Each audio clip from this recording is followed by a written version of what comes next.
साल 2025 अब अपने अंतिम पड़ाव पर और दिसंबर का महीना करदाताओं और नागरिकों के लिए बेहद महत्वपूर्ण समय लेकर आया है। ये वो समय है जब कुछ जरूरी वित्तीय और कानूनी जिम्मेदारियों को पूरा करना अनिवार्य हो जाता है। अगर आप इन कार्यों को समय पर नहीं करते हैं तो न केवल आर्थिक नुकसान हो सकता है बल्कि आपके महत्वपूर्ण दस्तावेज भी निष्क्रिय हो सकते हैं। इस वीडियो में हम चर्चा करेंगे दिसंबर 2025 में पूरी की जाने वाली 4 अहम जिम्मेदारियों के बारे में जिन्हें पूरा करना हर करदाता के लिए अनिवार्य है। सबसे पहले बात करते हैं पैन कार्ड निष्क्रिय होने के खतरे के बारे में। तो सबसे पहली और जरूरी जिम्मेदारी है पैन कार्ड को सक्रिय बनाए रखना। वित्तीय वर्ष 2025-26 के लिए आधार कार्ड और पैन कार्ड को लिंक करना अनिवार्य कर दिया गया है। इस लिंकिंग की अंतिम तारीख 31 दिसंबर 2025 है। ये उन सभी नागरिकों के लिए लागू है जिनका आधार कार्ड 1 अक्टूबर 2024 या फिर उससे पहले बना है। अगर इस तारीख तक लिंकिंग पूरी नहीं होती है तो आपका पैन कार्ड निष्क्रिय हो जाएगा, यानी कि इनऑपरेटिव हो जाएगा। एक निष्क्रिय पैन कार्ड के साथ आप बैंक खातों में लेन देन, डीमैट अकाउंट खोलने, बड़ी निवेश योजनाओं में शामिल होने और किसी भी तरह के वित्तीय कार्य नहीं कर पाएंगे। इसलिए यदि आपने अभी तक आधार और पैन को लिंक नहीं किया है तो तुरंत इनकम टैक्स ई-फाइलिंग पोर्टल पर जाएं और प्रक्रिया को पूरा करें। याद रखें कि समय पर यह कदम उठाने से आप किसी भी तरह की कानूनी झंझट और वित्तीय परेशानी से बच सकते हैं। अब दूसरी महत्वपूर्ण जिम्मेदारी है एडवांस टैक्स का भुगतान। जिन टैक्स पेयर की अनुमानित कर देनदारी स्रोत पर कर कटौती के बाद 10,000 रुपए से अधिक है, उनके लिए चौथी और अंतिम किस्त जमा करने की समय सीमा 15 दिसंबर 2025 है।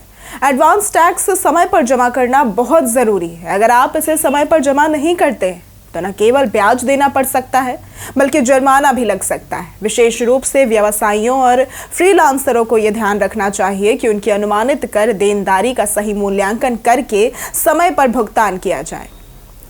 अब इससे वर्ष के अंत में किसी भी अप्रत्याशित वित्तीय दिक्कत से बचा जा सकता है। तीसरा है टैक्स ऑडिट के तहत ITR फाइलिंग। अब तीसरी महत्वपूर्ण तारीख है 10 दिसंबर 2025। ये समय सीमा उन करदाताओं के लिए है जो टैक्स ऑडिट के दायरे में आते हैं। यदि आप ऑडिट के तहत आते हैं तो आपको अपनी आयकर रिटर्न यानी कि ITR इस तारीख तक दाखिल करनी होगी। टैक्स ऑडिट के तहत ITR दाखिल करने में देरी करना गंभीर कानूनी और वित्तीय परिणाम ला सकता है। इसलिए सभी आवश्यक दस्तावेज तैयार रखें, ऑडिट रिपोर्ट तैयार करें और समय पर ITR फाइल करें। ये न केवल कानूनी रूप से सुरक्षित रखता है बल्कि आपकी वित्तीय स्थिति का सही लेखा जोखा भी सुनिश्चित करता है। चौथा है विलंब शुल्क के साथ बिलेटेड ITR फाइलिंग। अब अंत में अगर किसी कारणवश आपने वित्त वर्ष 2024-25 का ITR समय पर दाखिल नहीं किया है तो अब आपके पास इसे 31 दिसंबर 2025 तक विलंब शुल्क के साथ फाइल करने का आखिरी अवसर है। इस विलंब शुल्क के अनुसार 5 लाख रुपए तक की आय पर 1,000 रुपए और 5 लाख रुपए या उससे अधिक आय पर 5,000 रुपए तक का जुर्माना लगाया जा सकता है। 31 दिसंबर के बाद यह अवसर समाप्त हो जाएगा और आपको अतिरिक्त कानूनी और वित्तीय परेशानियों का सामना करना पड़ सकता है। इसलिए अगर आपने अभी तक पिछली आयकर रिटर्न फाइल नहीं की है तो तुरंत इसे पूरा करना बेहद जरूरी है। दिसंबर 2025 करदाताओं के लिए अंतिम चेतावनी लेकर आया है।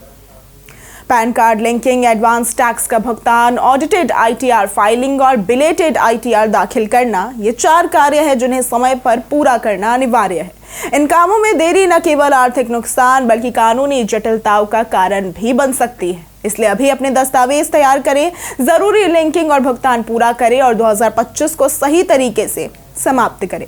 याद रखें, समय पर कार्य करना ही सुरक्षित और समझदारी भरा वित्तीय निर्णय होता है। अगर आपको आज की ये वीडियो पसंद आई हो तो इस वीडियो को लाइक करें, ज्यादा से ज्यादा शेयर करें और हमारे चैनल को सब्सक्राइब करना ना भूलें। आज के लिए सिर्फ इतना ही। वीडियो हमारे साथ बने रहने के लिए धन्यवाद।